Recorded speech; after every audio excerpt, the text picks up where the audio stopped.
வணக்கம் நண்பர்களே, நான் Manikandan. This is Mani travels with hope. இது மாதிரி தொடர்ந்து பல வீடியோக்கள் வரப்போது. அதுக்கு நீங்கள் செய்ய வேண்டியது எல்லாம் நம்ம சேனலை சப்ஸ்கிரைப் பண்ணி ஆதரவு கொடுக்க வேண்டியது மட்டும்தான்.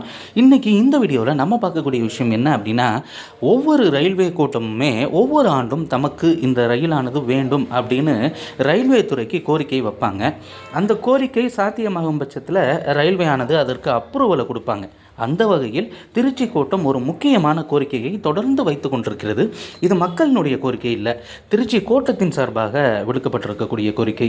காரணம் என்ன அப்படின்னா, இந்த ரயில் இயக்கப்படும் பட்சத்தில் அதிகப்படியான பயணிகள் பயணிக்க முடியும், அதிகப்படியான வருமானம் கிடைக்கும் அப்படிங்கிற ஒரு எண்ணத்தின் அடிப்படையில் திருச்சி கோட்டம் இந்த கோரிக்கையை விடுத்திருக்கிறாங்க. ஆனால் ரயில்வே இதுவரைக்கும் அதற்கு ஒப்புதல் தரல. அது என்ன கோரிக்கை அப்படின்னா, கடலூரில் இருந்து கோயம்புத்தூருக்கு ஒரு ட்ரெயின் வேணும், அதுவும் தினசரி ட்ரெயின் வேணும். அது போகக்கூடிய ரூட் அப்படின்னு பார்த்தோம்னா, கடலூரில் இருந்து மயிலாடுதுறை, தஞ்சாவூர், திருச்சி, திண்டுக்கல், பழனி வழியாக கோயம்புத்தூருக்கு சென்று சேர வேண்டும் அப்படின்னு ஒரு கோரிக்கையை வச்சுருக்கிறாங்க.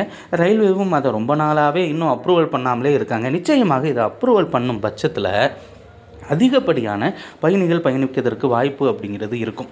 காரணம் என்ன அப்படின்னா, இந்த ரூட்டில் தான் கும்பகோணம் இருக்குது, சிதம்பரம் இருக்குது, கோயில் நகரங்கள் இருக்கக்கூடிய ஒரு ரூட்டு. சிதம்பரத்திலிருந்து பழனிக்கும், பழனியிலிருந்து கும்பகோணத்திற்கும் மற்றும் பொள்ளாச்சி இந்த மாதிரியான பகுதிகளுக்கு சுற்றுலா வருவதற்கும் ரொம்பவும் வசதியாக இருக்கும்.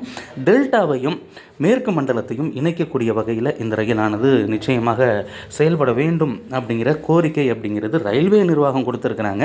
பொதுமக்களும் அதை ஏற்றுக்கிட்டாங்க. ரயில்வே மட்டும் அதை ஏற்றுக்கிட்டாங்க அப்படின்னா நிச்சயமாக ஒரு புதிய ரயில் அப்படிங்கிறது கிடைப்பதற்கான வாய்ப்பு அப்படிங்கிறது இருக்கிறது.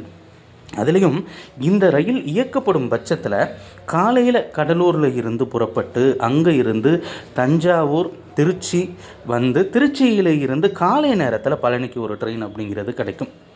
அதே மாதிரி வந்து ரிட்டன் டைரெக்ஷனில் திரும்பும் போதும் ஈவினிங் டயத்தில் பழனிக்கும் திருச்சிக்கும் ஒரு கனெக்டிங் அப்படிங்கிறது இருக்கும். இது வரைக்குமே டைரெக்டாக ஒரு கனெக்டிங் அப்படிங்கிறது இல்லை.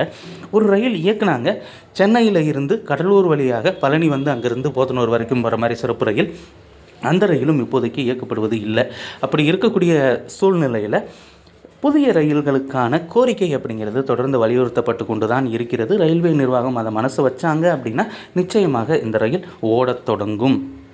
இந்த வீடியோவில் நான் கொடுத்த தகவல்கள் உங்களுக்கு போதுமானதாகவும் அதே நேரத்தில் பயனுள்ளதாகவும் இருந்திருக்கும் அப்படிங்கிற நம்பிக்கை எனக்கு நிச்சயமாக இருக்கிறது. திருச்சி கோட்டத்தின் சார்பாக விடுக்கப்பட்டிருக்கக்கூடிய இந்த கோரிக்கைக்கு கூடிய விரைவில் ரயில்வே நிர்வாகம், அதுவும் சதன் ரயில்வே என்று அழைக்கப்படக்கூடிய தெற்கு ரயில்வே ஒப்புதல் அளித்தால் இந்த ரயில் ஓடத் தொடங்கும் அப்படிங்கிற ஒரு ஆறுதலான செய்தி மட்டும்தான் இப்போதைக்கு நமக்கு இருக்கிறது. ப்ரொபோசல் கொடுத்துட்டாங்க, அப்ரூவல் கிடைக்கல. இது மாதிரி தொடர்ந்து பல வீடியோக்கள் நம்ம சேனலில் வந்து சேர இருக்கிறது. அதற்கு நீங்கள் செய்ய வேண்டியது எல்லாம் நம்ம சேனலை சப்ஸ்கிரைப் பண்ணி ஆதரவு கொடுக்கறதோடு நிறுத்திக்கிடாமல் அந்த வீடியோ உங்களுக்கு பிடிச்சிருந்தது அப்படின்னா லைக் பண்ணுங்கள். அதே மாதிரி இந்த தகவல்கள் உங்களுக்கு பயனுள்ளதாக இருந்ததுன்னா ஷேர் பண்ணுங்கள். அப்போ தான் எல்லோருக்கும் எல்லா தகவல்களும் கிடைக்கும். ஒரு பயனுள்ள தகவலை தந்தேன் அப்படிங்கிற ஒரு நம்பிக்கையோடு நான் விடைபெறுகிறேன். அடுத்த வீடியோவில் சந்திப்போம். அது வரைக்கும் நன்றி.